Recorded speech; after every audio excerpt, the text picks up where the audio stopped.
Oke teman-teman, kembali lagi bersama saya di channel YouTube Acok Sulsija. Pada hari ini tanggal 4 saya akan membahas analisa teknikal saham. Untuk sama-sama kita simak di tanggal 5 Agustus 2021 di edisi review saham daily. Oke, tetap di sini, stay tune.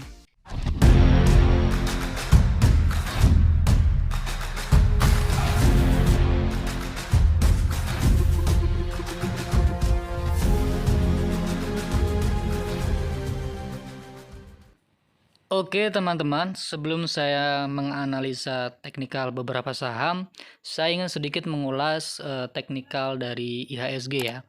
Pada video sebelumnya saya sudah menyampaikan bahwasanya IHSG akan berkutat di area konsolidasinya, yaitu di area kotak oranye ini. Kotak oranye ini. Jika mampu breakout, maka itu adalah ada potensi yang lumayan bagus. Namun jika breakdown dari kotak oranye ini, ada potensi menutup gap up di bawah ini. Dan hari ini pada tanggal 4 Agustus 2021 mampu close breakout dari area kotak oranye, area konsolidasinya.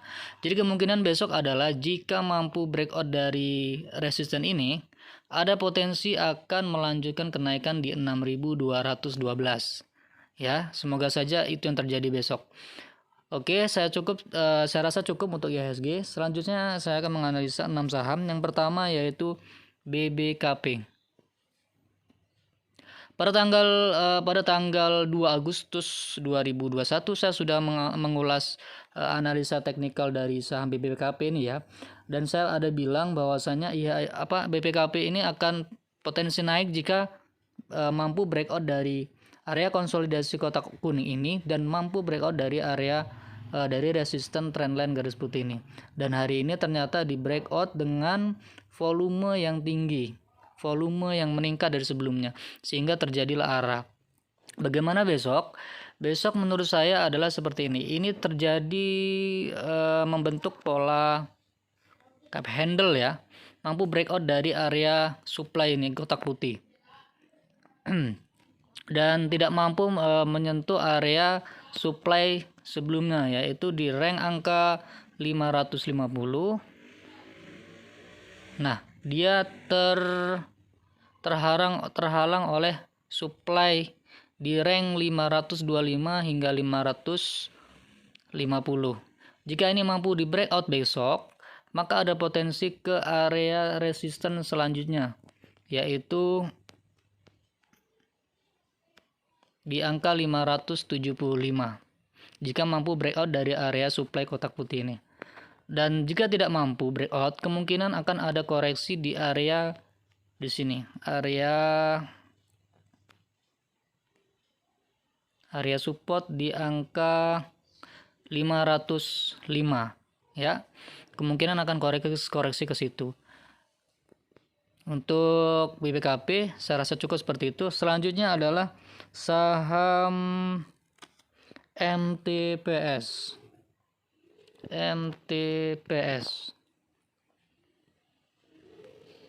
MTPS hari ini ditutup di angka 157. Jika dilihat dari strukturnya, MTPS ini ada potensi membentuk pola double bottom ya. Sebentar saya buat dulu polanya. Saya garis dulu. Ini. Ya. Cuman hari ini belum mampu close breakout dari resistennya ya. Resistennya ada di angka 162 garis putih ini. Dan hari ini mampu ditutup dengan volume naik disertai dengan harga naik. Jadi potensi besok adalah akan naik kemana? Ya kemungkinan akan breakout dari garis resisten ini 162. Jika mampu breakout, maka ada potensi ke 168 hingga ke 179 jika mampu breakout. Dan lebih bagus lagi jika nanti mampu closing breakout dari 162. Jika terjadi closing breakout dari 162, maka ada potensi kenaikan selanjutnya di angka Fibonacci. Sebentar saya buat ya. Sebentar. Oke, seperti ini. Jadi menurut saya jika mampu closing breakout dari 162 ini disertai dengan volume yang tinggi, maka ada potensi ke 172 dan 185. Karena biasanya kalau membentuk pola double bottom, maka kenaikannya adalah sesuai dengan dalamnya bottom tersebut. Ini. Saya tarik rasio 1:1. Tuh.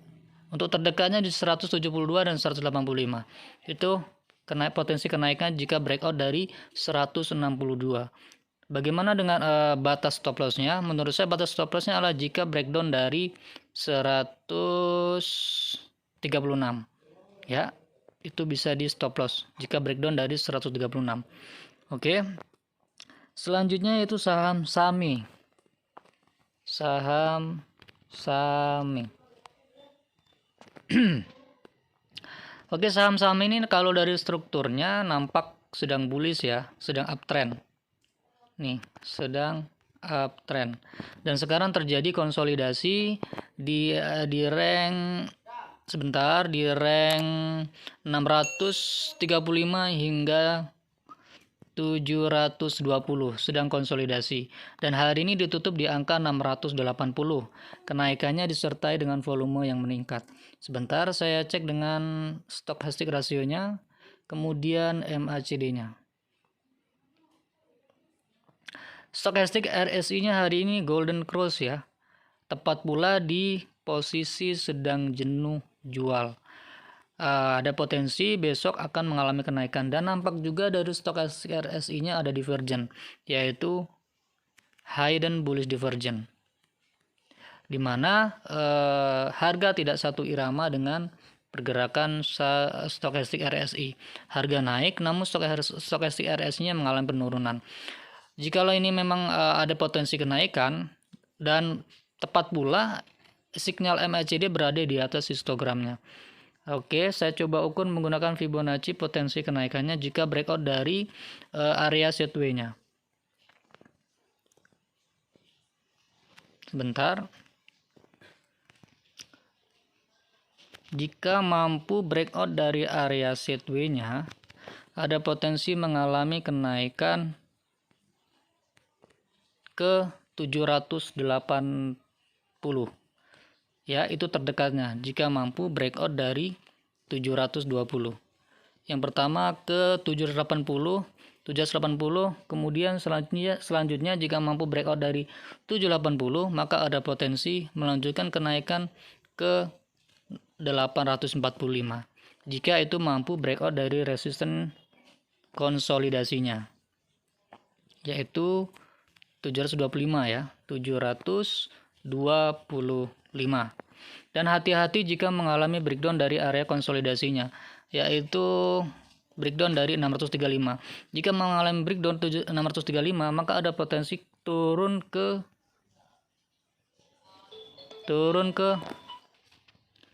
ada potensi turun ke 545 jika mengalami breakdown support konsolidasinya, yaitu 635. Jika breakdown 635, ada potensi ke support terdekatnya yaitu 545. Saya rasa cukup untuk SAME ya. Selanjutnya saham AISA. Saham AISA. Oke. Saham AISA kalau dilihat dari struktur marketnya, itu bergerak downtrend ya, sebelumnya bergerak downtrend. Dan ini downtrend ya, belum mampu breakout dari resisten downtrendnya. Jika mampu breakout dari area dari garis resisten downtrendnya, maka ada potensi ke 245. Di sini juga ada area supply. Maka jika mampu breakout dari area resisten trendline-nya, kemudian mampu breakout dari area demand-nya, maka ada potensi ke 258. Dan hari ini ternyata AISA closing di angka 220. Kenaikan harga disertai dengan volume yang meningkat, maka ada potensi akan menyentuh angka 226 menurut saya. Dan lebih bagus lagi jika mampu breakout dari resisten trendline, kemudian breakout dari area demand, area supply maksudnya. Oke. Selanjutnya adalah saham BNII. Saham BNII.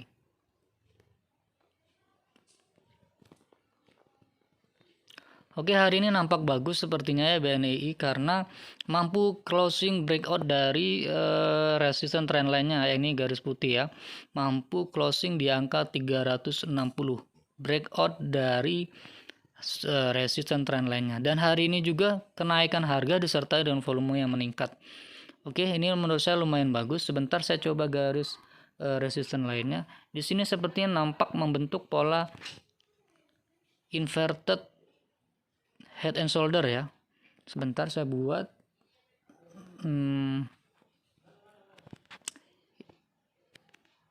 ini yang pertama, kemudian yang kedua, maaf sebentar saya ulangi. Ini yang pertama, satu, kemudian dua, sorry sebentar, ini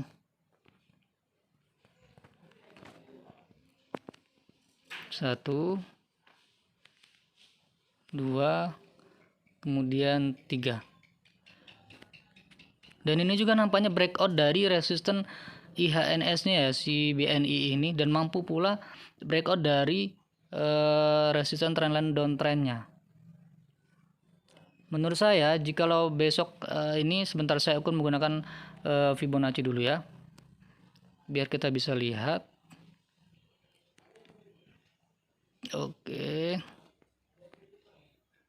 Oke, sebentar. Saya tampilkan dulu rasio-rasio Fibonacci-nya. 1, 2, 3. Sebentar ya.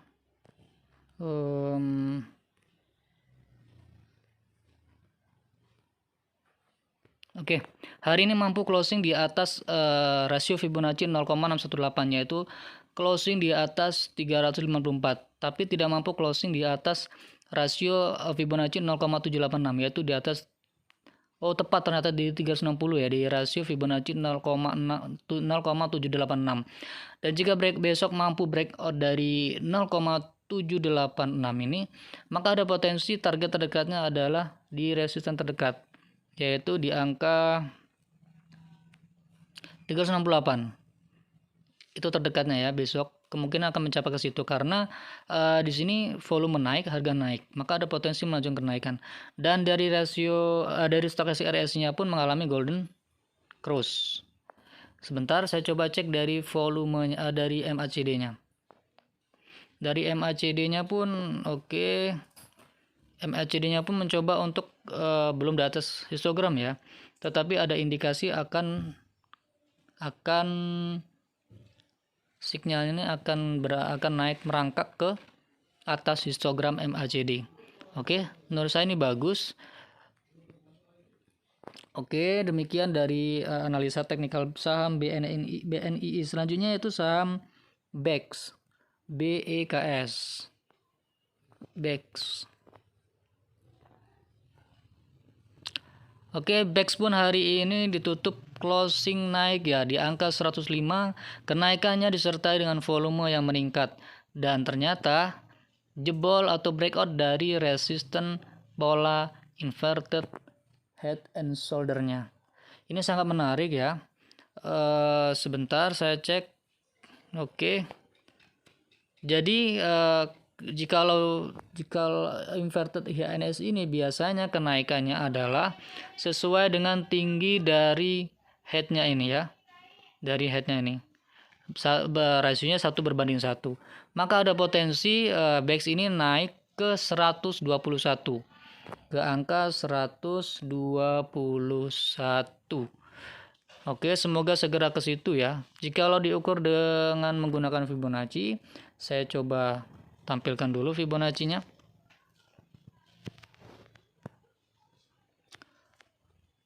Oke. Hari ini mampu breakout tapi masih tepat di angka Fibonacci, rasio Fibonacci 1,272 di angka 105, dan sangat menarik kalau besok breakout di atas 109 maksudnya, di rasio 1,618. Ya mungkin jika mungkin akan ada, bisa saja seperti ini skenario-nya, dia akan pullback kemudian rebound menuju ke targetnya yaitu 121. Namun bisa juga dia menuju langsung ke 121. Oke. Yang punya barang di BEX, saya pikir bijaknya ya pasang trailing stop aja ya. Misalnya kalian sudah punya barang di sebentar. Misalnya kalian sudah punya barang di bawah 105, misalnya di angka 95 atau di area demand-nya ini yaitu 91. Saya pikir ini masih bagus ya, lebih baik hold kemudian pasang trailing stop. Dan kalau teman-teman yang belum punya barang ini saya pikir menunggu koreksi ya. Jangan terlalu berambisi untuk membeli ketika harga sedang naik atau sedang di pucuk. Oke, tapi kalau teman-teman punya sistem trading atau gaya atau style tersendiri dalam trading, ya sah-sah saja teman-teman mengambil di saat 105, 109. Ya menurut saya intinya adalah BEX ini punya potensi naik ke 121 karena dia sudah breakout dari resisten IHNS-nya. Oke teman-teman, saya rasa cukup demikian. Semoga analisa teknikal ini bermanfaat untuk teman-teman, dan saya himbau kembali bahwasanya saya Acok Sulsija tidak memiliki program melayani jasa titip dana untuk trading ataupun investasi. Oke, terima kasih, semoga bermanfaat. Sampai jumpa dan ketemu kembali besok.